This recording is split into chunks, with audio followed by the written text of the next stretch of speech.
Hi ಮಕ್ಕಳೇ, ನಾವಿವತ್ತು second P U C ಅಕೌಂಟೆನ್ಸಿಯಲ್ಲಿ ಚಾಪ್ಟರ್ 1 ಅಕೌಂಟಿಂಗ್ ಫಾರ್ ಬೇಸಿಕ್ ಕಾನ್ಸೆಪ್ಟ್ಸ್ನ ಕವರ್ ಮಾಡ್ತಾ ಇದ್ದೀವಿ. ಸೊ ಇವತ್ತಿನ ವಿಡಿಯೋದಲ್ಲಿ ಪಾರ್ಟ್ನರ್ಶಿಪ್ ಅಂದ್ರೇನು, ಪಾರ್ಟ್ನರ್ಶಿಪ್ ಡೆಫಿನೇಷನ್ ಏನು, ಪಾರ್ಟ್ನರ್ಶಿಪ್ ಡೀಡಲ್ಲಿ ಏನೇನಿರುತ್ತೆ ಇದನ್ನೆಲ್ಲ ನಾವು ಕಲ್ತ್ಕೊಳ್ಳೋಣ. ಸೊ ಮೊದಲಿಗೆ ಪಾರ್ಟ್ನರ್ಶಿಪ್ ಅಂದರೆ ಏನು ಅಂತಂದರೆ, ಎದರ್ ಮಿನಿಮಮ್ 2 ಮೆಂಬರ್ಸ್ ಇರಬೇಕು. ಓಕೆನಾ? 2 ಮೆಂಬರ್ಸ್ ಅಥವಾ 2 ಮೆಂಬರ್ಸ್ಗಿಂತ ಜಾಸ್ತಿ ಇದ್ದರೆ ಅವರು ಒಂದು ಅಗ್ರಿಮೆಂಟ್ಗೆ ಬಂದುಬಿಟ್ಟು ಒಂದು ಬಿಸ್ನೆಸ್ನ ನಡೆಸಬೇಕಾಗುತ್ತೆ. ಆ ಬಿಸ್ನೆಸ್ಸಲ್ಲಿ ಬರೋ ಪ್ರಾಫಿಟನ್ನು ಅವರೆಲ್ಲ ಶೇರ್ ಮಾಡಿದರೆ ಅದಕ್ಕೆ ನಾವು ಪಾರ್ಟ್ನರ್ಶಿಪ್ ಅಂತ ಹೇಳ್ತೀವಿ. ಪಾರ್ಟ್ನರ್ಶಿಪ್ಪನ್ನು ಯಾರಾದರೂ ಡಿಫೈನ್ ಮಾಡಿದಾರಾ? ಎಸ್, ಇಂಡಿಯನ್ ಪಾರ್ಟ್ನರ್ಶಿಪ್ ಆ್ಯಕ್ಟ್ 1932 ಪ್ರಕಾರ ನಾನಿವಾಗ ಡೆಫಿನೇಷನ್ನ ಓದ್ತೀನಿ. So relation between persons who have agreed to share the profits of a business carried on by all or any of them acting for all. So ಈ definition ಪ್ರಕಾರ ಒಂದು ಬಿಸ್ನೆಸ್ಸಲ್ಲಿ 2 ಅಥವಾ 2ಕ್ಕಿಂತ ಹೆಚ್ಚು members ಇರ್ತಾರೆ. ಓಕೆನಾ? ಇವರಲ್ಲಿ ಯಾರಾದರೂ ಒಬ್ಬರು ಕೂಡ ಬಿಸ್ನೆಸ್ ಕ್ಯಾರಿ ಆನ್ ಮಾಡಿದ್ರೆ ಓಕೆ, ಎಲ್ಲರೂ ಆ್ಯಕ್ಟಿವ್ ಆಗಿ ಪಾರ್ಟಿಸಿಪೇಟ್ ಮಾಡಬೇಕು ಅಂತಿಲ್ಲ. ಬಟ್ ಅದರಲ್ಲಿ ಬರುವಂಥ ಪ್ರಾಫಿಟ್ಸ್ ಆ್ಯಂಡ್ ಲಾಸಸ್ನ ಇವರು ಶೇರ್ ಮಾಡಬೇಕು. ಆವಾಗ ಇದು ಒಂದು ಪಾರ್ಟ್ನರ್ಶಿಪ್ ಅಂತ ಕರೆಸ್ಕೊಳ್ಳುತ್ತೆ. ಸೊ ಪಾರ್ಟ್ನರ್ಶಿಪ್ಪಲ್ಲಿ ಈಗ ಯಾರ್ಯಾರು ಇರ್ತಾರೆ ಮೆಂಬರ್ಸ್, ಅವ್ರನ್ನ ಪಾರ್ಟ್ನರ್ಸ್ ಅಂತ ಕರೀತಾರೆ. ಮತ್ತು ಆ ಪಾರ್ಟ್ನರ್ಶಿಪ್ಪಲ್ಲಿ ಬಿಸ್ನೆಸ್ಗೆ ಒಂದು ಹೆಸರಿರುತ್ತೆ. ಫಾರ್ ಎಕ್ಸಾಂಪಲ್, ಅವರು ನೀರನ್ನು ವ್ಯಾಪಾರ ಮಾಡುವಂಥವ್ರಾಗಿದ್ದರೆ, ಅಂದರೆ ವಾಟರ್ ಬಿಸ್ನೆಸ್, ಟ್ಯಾಂಕರ್ ಬಿಸ್ನೆಸ್ ಮಾಡೋರಾಗಿದ್ದರೆ ಆನಂದ್ ವಾಟರ್ ಬಿಸ್ನೆಸ್ ಅಂತ ಏನೋ ಒಂದು ಇರುತ್ತೆ. ಓಕೆನಾ? ಸೊ ಇಲ್ಲಿ ಆನಂದ್ ವಾಟರ್ ಬಿಸ್ನೆಸ್ ಬಂದುಬಿಟ್ಟು ಫರ್ಮಿನ ಹೆಸರಾಗಿರುತ್ತೆ. ಇದಕ್ಕೆ ಫರ್ಮ್ಸ್ ನೇಮ್ ಅಂತಾರೆ. ಬಿಸ್ನೆಸ್ಸಿನ ಹೆಸರಿಗೆ ಫರ್ಮ್ಸ್ ನೇಮ್. ಆ ಪಾರ್ಟ್ನರ್ಶಿಪ್ಪಲ್ಲಿ ಇರುವಂಥವರಿಗೆ ಪಾರ್ಟ್ನರ್ಸ್ ಅಂತ ಅಂತಾರೆ. ಈಗ ಪಾರ್ಟ್ನರ್ಶಿಪ್ಪಲ್ಲಿ ಏನೇನು ಫೀಚರ್ಸ್ ಇದೆ ಅದನ್ನು ತಿಳ್ಕೊಳ್ಳೋಣ. So first feature of partnership ಅಂದ್ಬಿಟ್ಟು 2 or more ಮೆಂಬರ್ಸ್, ಅಂದರೆ ಮಿನಿಮಮ್ 2 ಇರಬೇಕು. 2ಗಿಂತ ಜಾಸ್ತಿ ಕೂಡ ಇರ್ಬೋದು. ಜಾಸ್ತಿ ಅಂದರೆ ಎಷ್ಟು ಜನ ಬೇಕಾದರೂ ಇರ್ಬೋದಾ? ಇಲ್ಲ, ಅದಕ್ಕೆ ಒಂದು ಲಿಮಿಟ್ ಇದೆ. ಸೆಕ್ಷನ್ 464 ಆಫ್ ಕಂಪನೀಸ್ ಆ್ಯಕ್ಟ್ ಪ್ರಕಾರ ಮ್ಯಾಕ್ಸಿಮಮ್ 100 ಮೆಂಬರ್ಸ್ ಇರಬೇಕು. ಸೊ ಬಿಟ್ವೀನ್ 2 to 100 ಇಷ್ಟರ ನಡುವೆ ಇರಬೇಕು. ಆವಾಗಲೇ ಅದು ಪಾರ್ಟ್ನರ್ಶಿಪ್ ಫರ್ಮ್ ಅಂತ ಕರೀತಾರೆ. ಸೆಕೆಂಡ್ ಫೀಚರ್ ಬಂದುಬಿಟ್ಟು agreement.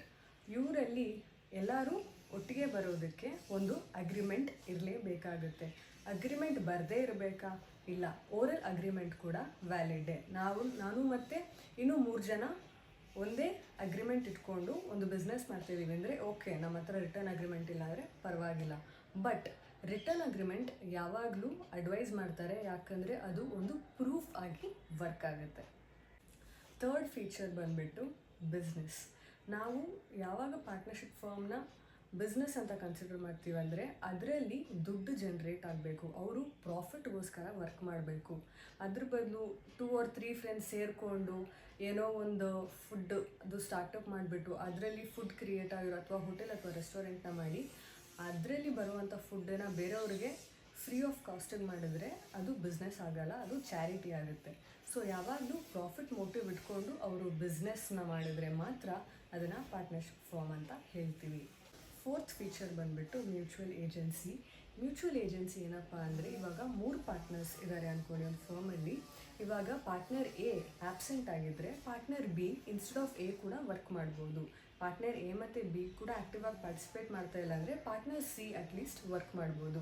Hi is the main character. ಬೇರೆಯವ್ರ ಬದಲು ಕೂಡ ಅವರು ಏಜೆಂಟಾಗಿ ವರ್ಕ್ ಮಾಡ್ಬೋದು. So this is called mutual agency.